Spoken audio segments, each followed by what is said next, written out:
This year, we actively engaged with the central government, resulting in the formation of an expert committee to resolve financial issues. I met with the Honourable Prime Minister, Union Home Minister and Union Finance Minister on multiple occasions. I am pleased to share that our efforts have paid off. The central government has approved special assistance for J&K and will support fiscal reforms to enhance revenue and expenditure management. The budget for J&K Police, which was around 11% of our allocation, has been migrated to the MHA budget from 24-25 onward.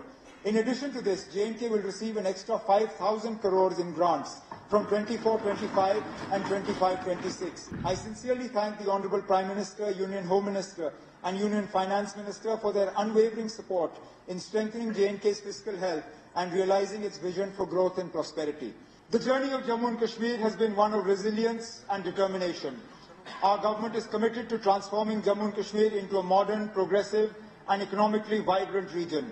Our government endeavours to frame a roadmap to reclaim the prudence, sagacity and self-confidence which have been the cornerstones of our identity for generations. Our challenges are vast and our limitations are many, but we must collectively pledge to confront these challenges head-on with unwavering resolve. I have endeavoured to prepare this maiden budget as a true reflection of the dreams of our people, the needs of our future generations and the aspirations of every citizen of Jammu and Kashmir.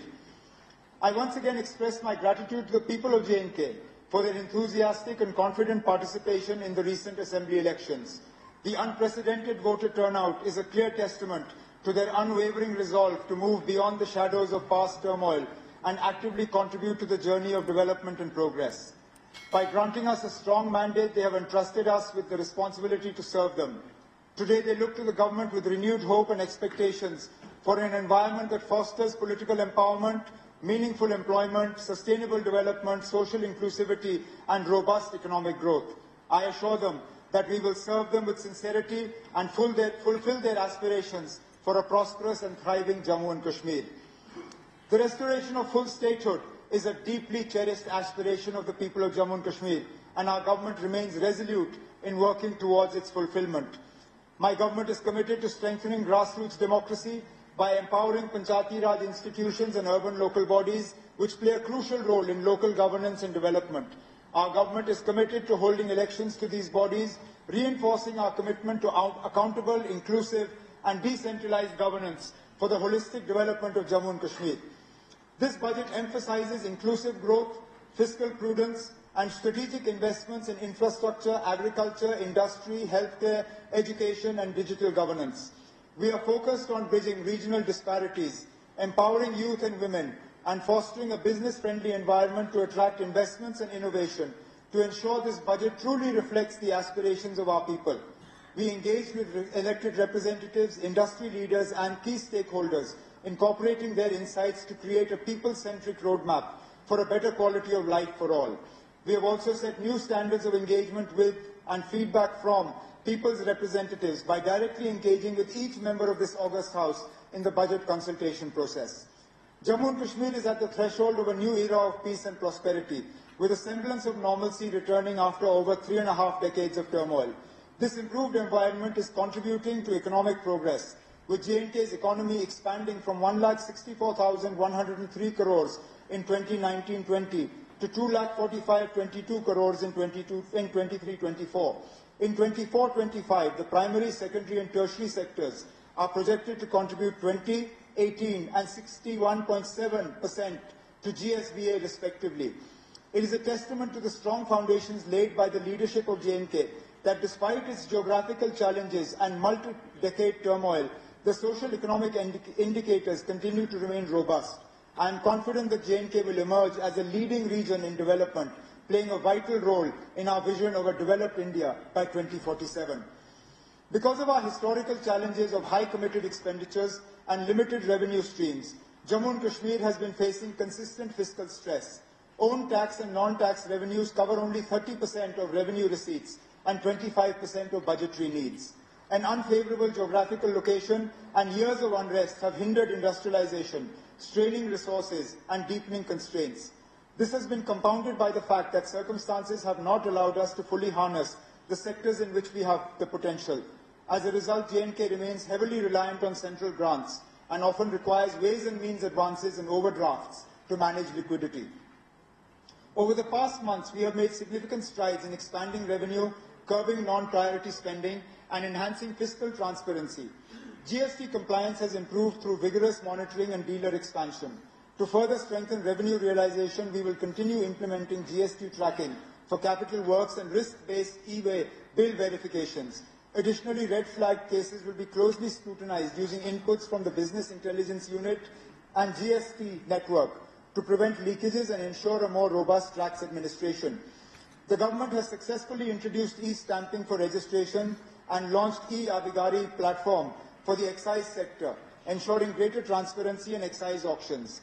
With robust improvements in billing, metering and digitization, non-tax revenue has risen to 5,824 crores as of January 31st, 2025, while tax revenue has reached 11,650 crores, both set to exceed last year's collections. Moving forward, we will continue to build on these initiatives to further enhance revenue generation and fiscal management. The government's fiscal stress stems from high committed expenditures. Over 70% of total spending, with salaries and pensions alone accounting for nearly 60% of revenue expenditure. Additionally, high AT&C losses and power sector under-recoveries further strain finances. We are reforming metering, billing and collection to strengthen the power sector. Under-recovery has dropped from 6,552 crores in 22-23 to 5,244 crores in 23-24.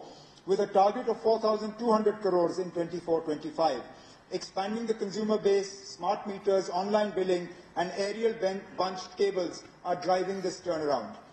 High AT&C losses resulted in huge outstanding liabilities for power purchase, for which 28,000 crores were borrowed in the last few years, raising public debt from 48% of GSDP in financial year 15-16 to 52%. In 23-24.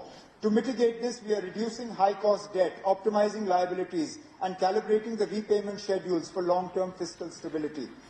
To tackle fiscal challenges, we are curbing non-priority spending saving through austerity measures in place. Aadhaar seeding and biometric verification are streamlining welfare databases in the food supply and social security sectors. To enhance fiscal transparency, all development expenditures are available on the Empowerment Jan Bhagidari portal for public scrutiny. Additionally, independent officers are systematically verifying projects, ensuring timely completion and quality execution. We are strengthening debt sustainability by keeping all borrowings within approved limits and pursuing fair apportionment of J&K's erstwhile public debt between the successor UTs.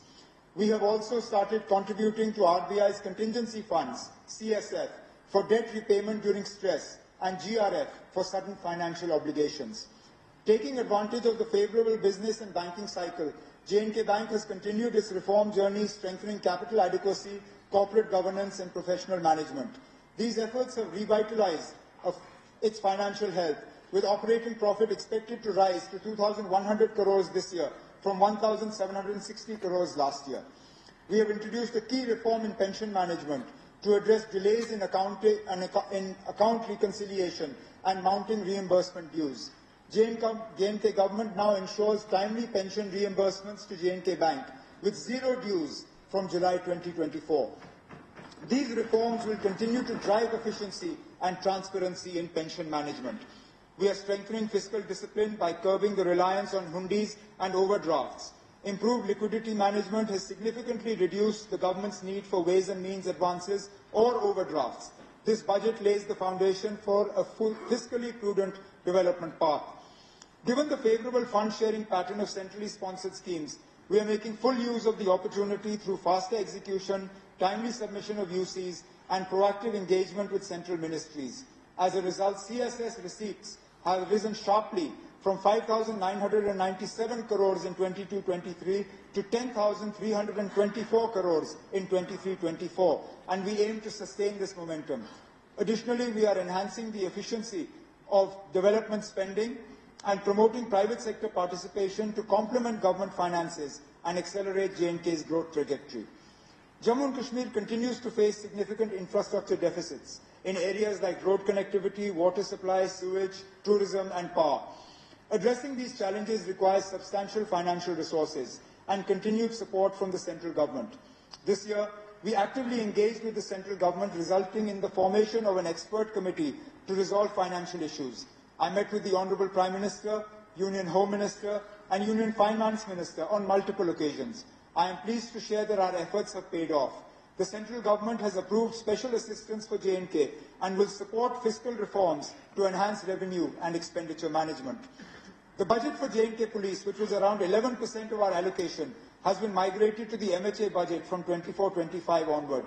In addition to this, J&K will receive an extra 5,000 crores in grants from 24-25 and 25-26.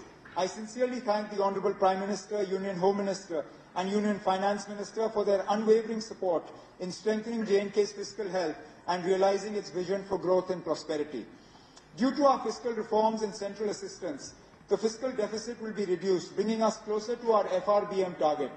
Jammu and Kashmir's economy is projected to grow at 7.5% in 24-25, with an estimated GSDP growth of 9.5% in 25-26. This momentum will be driven by strategic policy measures, infrastructure development and business-friendly initiatives.